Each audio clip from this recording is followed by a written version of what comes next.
los hechos de violencia recientes, la violación grupal sobre Marta, el asesinato, el femicidio, porque entiendo que esa es la figura que utilizará la Administración de Justicia para juzgar al asesino de Diana, hecho que ha conmocionado la opinión pública en los últimos días, y ambos hechos generadores de protestas en las calles, de la presencia de cientos de personas, de miles de personas en el inicio de esta semana, demandando evidentemente el respeto a la mujer y rechazando actitudes de xenofobia, de machismo y de discriminación.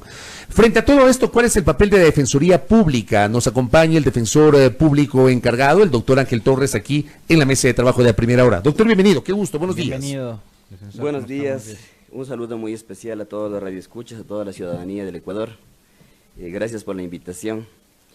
Como Defensoría Pública condenamos todos estos hechos que son crueles, inhumanos, degradantes, en contra de las mujeres a las cuales respaldamos y propiciamos el respeto al derecho y a una vida libre de violencia, tanto en el ámbito público como en el ámbito privado de todas las mujeres, que garantiza la Constitución de la República del Ecuador. Yo leí en estos días, en alguna nota de prensa, que daba cuenta que el asesino de Diana Carolina, hecho ocurrido y que fue público el sábado anterior, no lograba conseguir un abogado, y que lo más probable es que el Estado, a través de la Defensoría Pública, le pueda proporcionar ese abogado. Ni él ni los violadores de Marta, los acusados de violación de Marta. ¿Qué información tienen ustedes en su despacho al respecto, doctor Torres? Sí, efectivamente este hecho conmocionó, el sábado 19 de enero conmocionó a todo el país. Realmente, efectivamente, el procesado no conseguía, y obviamente para la Defensoría Pública constitucionalmente está obligada, ¿no?, a garantizar el acceso a la justicia a través del derecho a la defensa, tanto a la víctima como al procesado. Efectivamente, estos hechos, si es que no lo solicitan, obviamente el juez dispone que el defensor público intervenga de oficio. Ahora, ustedes están en estos dos casos en particular, tanto en el de la violación de Marta como en el caso del asesinato de Diana Carolina, a proveerles a los imputados de un abogado para su defensa. ¿Están en la obligación de hacerlo? Sí, estamos en la obligación. En el caso de Marta, justamente una defensora pública estuvo de turno y le tocó asumir el patrocinio. Igualmente se receptó un testimonio anticipado. También la Defensoría Pública intervino. Posteriormente han contratado ya un abogado particular. Oiga, doctor, usted cuando asume el encargo en agosto del año pasado, ¿en qué condiciones encontró la institución después de que Ernesto Pazmiño dejara la Defensoría Pública? Bueno, las condiciones, básicamente encontramos una falta de organización, no encontramos la documentación completa, encontramos una carencia de normativa, que es lo que nosotros hemos estado justamente en este corto periodo de encargo realizándolo, ¿no? Hemos presentado proyectos de normativa, estamos trabajando en un proyecto de ley orgánica de la Defensoría Pública. ¿No tienen ley orgánica? No ha habido, en más de 10 años no ha existido esta normativa. Se ha manejado la institución en base a reglamentos, a resoluciones internas. Sin embargo, ese ha sido nuestro objetivo y está propuesta ya el borrador, ha sido puesto en conocimiento de algunas instituciones del Estado, así también como de los colegios de abogados y de la sociedad civil, para poder trabajar en conjunto esta ley. ¿Qué va a incluir ese proyecto de ley? Ese proyecto de ley incluye básicamente una reglamentación de todas las actuaciones de la Defensoría Pública, de los defensores públicos, para que se pueda establecer los parámetros claros de la intervención de un defensor público. Para que nuestra audiencia tenga claro, porque me parece que la Defensoría Pública no es precisamente un organismo tan mediático, ¿qué hace la Defensoría Pública? ¿Cuáles son sus atribuciones? ¿Cuáles son las atribuciones de este organismo? Sí, la Defensoría Pública es una entidad que ayuda a los más necesitados, que están en estado de vulnerabilidad e indefensión. Ayuda al más necesitado, al más vulnerable, al que no tiene recursos económicos para pagar un abogado, a las mujeres indefensas, a los niños desprotegidos, a las personas adultas mayores que necesitan el apoyo de patrocinio legal. Esa es la misión de la Defensoría Pública. Sin importar el delito del cual haya sido imputada una persona, ustedes asignan, o el Estado a través de la Defensoría Pública asigna un abogado a esa persona. Sí, efectivamente, todas las personas tienen el derecho de acudir a la Defensoría Pública, obviamente. Tenemos ciertos parámetros, ¿no?, tanto en el ámbito penal como en el ámbito social. ¿Cuáles parámetros, por ejemplo? A ver, le planteo un tema, no le pido que prevarique, ni mucho menos, pero le planteo el caso de el hecho ocurrido justamente en Ibarra la noche del pasado sábado 19 de enero, ante todo el mundo, las cámaras, la gente que grabó ahí, la presencia de la policía, un individuo en ese momento asesinó a su pareja, la tuvo retenida durante 90 minutos y la apuñaló. Delante de todo eso hay una grabación y evidentemente él es el acusado y él es el que va a ir a juicio y seguramente él será sentenciado. En ese caso, por ejemplo, ¿qué parámetros sigue la Defensoría Pública para defender a esta persona? Bueno, la Defensoría Pública tiene que constitucionalmente estar obligada, vuelvo a recalcar, está obligada el patrocinio tanto a la víctima como al procesado. En caso de que no cuenten con un abogado particular, no importa el juez de oficio va a disponer. Ni el tipo de crimen ni nada, o sea, está en la obligación de proveer de la defensa. Sí, bueno, ahí hay que tener un tema claro, ¿no? Que la Constitución nuestra es garantista de derechos y de justicia. Y está obviamente garantizada por la Constitución, por los tratados, por los convenios internacionales que tiene la institución. ¿Los servicios son absolutamente gratuitos? Los servicios son absolutamente gratuitos a todas las personas. ¿Cómo hacen ustedes para asignar a los abogados en el caso de la defensa, doctor? O sea, ¿ustedes tienen una nómina, una plantilla de abogados trabajando de planta o no?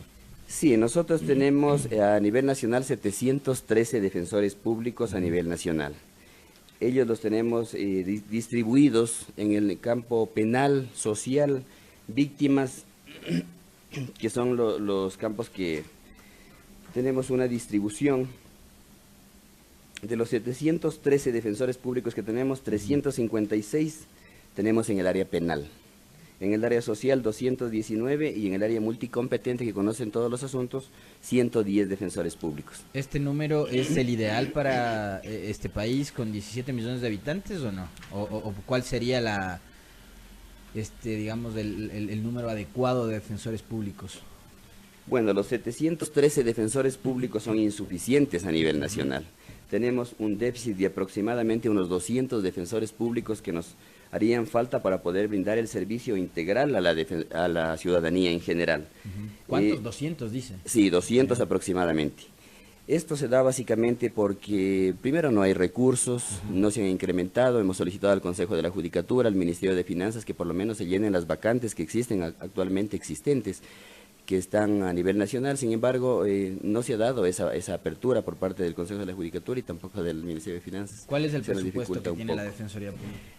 El presupuesto actual es 33 millones de dólares. Nos fue disminuido 3 millones de dólares para el año 2019. ¿Con el número de defensores públicos que tienen a nivel nacional les alcanza para cubrir las necesidades?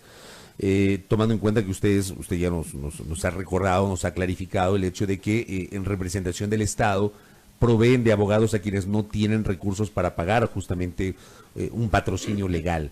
Con el número de abogados que tienen ustedes, que quisiera saber cuántos tienen, ¿alcanza para cubrir las necesidades y la demanda? No, justamente eso acabo de indicar, que es insuficiente el número, nos hace falta aproximadamente unos 200 defensores públicos. ¿Y de qué depende para poder tener esos 200 defensores públicos? Eso depende básicamente de la aprobación del Consejo de la Judicatura y del Ministerio de Finanzas. ¿Cómo eligen o cómo designan a los defensores públicos? Tenemos un banco de elegibles que está ahí listo para poder entrar en funciones, sin embargo, de lo cual adicional tenemos un problema adicional que muchos defensores públicos han renunciado. Entonces esto ha ido disminuyendo la cantidad de defensores públicos y obviamente nos sigue afectando como institución. Entonces es importante que el Consejo de la Judicatura y el Ministerio de Finanzas canalicen los recursos para poder contratar a estos defensores públicos, considerando que nosotros tenemos la carga, no solamente la carga penal, no, ahí hay que hacer una pequeña diferenciación. La Constitución de la República establece que los fiscales y los defensores públicos tendrán las mismas facilidades, los mismos recursos para prestar su servicio. ¿Cuál es la media ideal, doctor? Porque se habla de tantos, en este caso, funcionarios, defensores públicos por cada 100.000 habitantes. ¿Cuál sería lo óptimo de acuerdo a la densidad poblacional que tenemos? De los estudios que se ha hecho de la densidad poblacional a nivel de todo el país, se establece que se requieren 5 defensores públicos por cada 100.000 habitantes. Realmente no llegamos ni siquiera a 4. Y tenemos que considerar que algunos de ellos han renunciado, otros ya no están trabajando. ¿Se les paga sueldo mensual? Tienen un sueldo, el sueldo mensual que gana un defensor público no es casi la mitad de lo que gana un fiscal. es realmente... Pero es de razón que renuncian, pues. Claro, obviamente, los sueldos, justamente... Claro. Claro, efectivamente. Mejor me claro. pongo mi estudio jurídico claro. aparte. Sí, efectivamente, esa es la razón por la que renuncian y obviamente se van a otros cargos porque la carga es bastante alta. Como le estaba indicando, Fiscalía tienen solo el área penal, en cambio la Defensoría Pública tiene el área de patrocinio social, que es la más fuerte. Entonces eso justamente es lo que no nos pone en igualdad de condiciones y es lo que nosotros hemos venido obviamente haciendo ese reclamo a las instituciones correspondientes a fin de que se considere eso y también... como soy un defensor público de carrera, también hemos estado presentando el proyecto de la homologación, realmente porque ese es un derecho constitucional de los defensores públicos. La homologación, ¿a qué se refiere? ¿Que todos ganen lo mismo o qué? Claro, que tengan las mismas condiciones que la Fiscalía. Que los fiscales. Que los fiscales, exactamente. Conocemos que se han mantenido reuniones actualmente con la Procuraduría, la Contraloría, la Fiscalía, la UAF, en busca de recursos para mejorar las gestiones de las investigaciones de la Fiscalía. Sí, pero se han olvidado de considerar a la Defensoría Pública. Oiga, entonces, doctor, ese es un aspecto que nos preocupa también. Le voy a trasladar y le voy a ubicar en un terreno incómodo. Del 1 al 10, ¿cómo califica usted la gestión de Ernesto Pazmiño al frente de la Defensoría y cómo dejó él la institución? Bueno, yo no soy, creo, la persona adecuada para calificar usted las habrá actuaciones hecho de una él. evaluación, un Sin embargo, he encontrado una institución que le falta mucho para que se pueda afianzar y que pueda llegar a la ciudadanía en general. Todos los aspectos que he encontrado en la institución, puesto en conocimiento de la Contraloría, ellos serán los que determinen cualquier negligencia o responsabilidad. Creo que no soy la persona adecuada para poder calificar las actuaciones de él. En algún momento, un político ecuatoriano que fue candidato a la vicepresidencia de la República cuestionó, y lo ha hecho de forma recurrente, el papel de la Defensoría Pública, señalando que este organismo designa abogados para defender, palabras más, palabras menos, de este político, a delincuentes.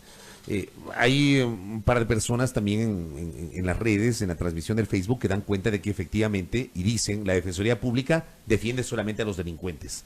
¿Qué decirle a los oyentes y a quienes nos están viendo sobre esto que comentan, pues? Claro, bueno, ante ese tema es necesario aclarar, ¿no?, que como indiqué anteriormente, constitucionalmente, la Defensoría Pública está obligada a garantizar el acceso a la justicia a través del derecho a la defensa, tanto a la víctima como al procesado. No es que se proteja al delincuente, sino que existen tratados y convenios internacionales de derechos humanos y nuestra Constitución es garantista de derechos y de justicia. Ustedes están en la obligación entonces de ofrecer defensa a la víctima y al procesado. Y al procesado, Sí, es así, o sea, tienen que garantizar el acceso a la justicia a todos. Exactamente. No únicamente a uno, ¿no? Claro, obviamente... O sea, hasta el Chapo Guzmán tiene abogado. Sí. Hasta Camargo tenía abogado. Claro. Pues. Sí, obviamente es prioridad dar atención a la víctima, ¿no? Sin embargo, el mandato constitucional y los convenios internacionales de derechos humanos nos obligan a garantizar ese derecho de la defensa. Yo creo que ahí hay una malinterpretación de alguna gente. Creo que tiene que ver más con el rol que juegan los operadores de justicia. Los que tienen que juzgar son los que tienen que ponerse del lado de la víctima.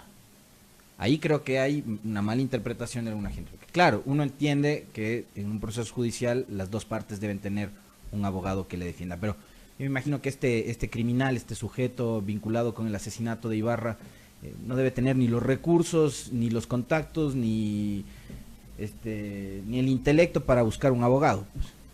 Entonces, es obvio que el Estado va a tener que asignarle uno. Claro, efectivamente, en esos casos y el Estado tiene la obligación de asignarle un defensor público. Y obviamente tampoco podemos generalizar, no es que sea todos los venezolanos, pues es un caso aislado, no tenemos conocimiento que no tenemos que existan mayores casos de xenofobia. En la Defensoría no conocemos ningún caso, solo únicamente lo que se presentó en Ibarra el día 19 de enero. Correcto. Para finalizar, y a propósito de estos dos casos, usted nos decía que efectivamente estaban expectantes y estaban prestos a brindar asesoría o a proveer de defensor público a la víctima o a las víctimas y a los victimarios en este caso. Para el caso de la violación grupal, entiendo yo, y nosotros tuvimos la semana anterior acá, a un abogado que lidera el equipo que está respaldando a Marta, que es la mujer que fue agredida, que fue violada de forma grupal. No sé si hubo algún diálogo con la Defensoría del Público sobre este tema con ellos. Claro. Con la defensa de Marta. con la defensa de Marta, acabo de Marta. De Marta, digo. Sí, no de Diana, de Marta. De Marta, sí. Ella, no, ella cuenta con un abogado particular. Correcto, a eso me refería. Sí. Tema de Marta. Ellas cuentan con un abogado particular, pero obviamente si es que ella en algún rato necesita el apoyo, estamos dispuestos a la Defensoría Pública a brindar el apoyo. Además contamos con un departamento también de psicología, que le podríamos ayudar con tratamiento terapéutico, con una trabajadora social que también pudiera contribuir. Tenemos conocimiento que actualmente está con un abogado particular, pero si necesita, obviamente los servicios de la Defensoría Pública están a disposición para que puedan acudir no solamente Marta, sino todas las personas que han sido víctimas de maltrato o de cualquier situación. Por acá tenemos un mensaje, doctor, que nos escribe Mónica Alexandra al Facebook. Debe ser duro para la Defensoría Pública defender a los violadores de Marta. ¿Ah?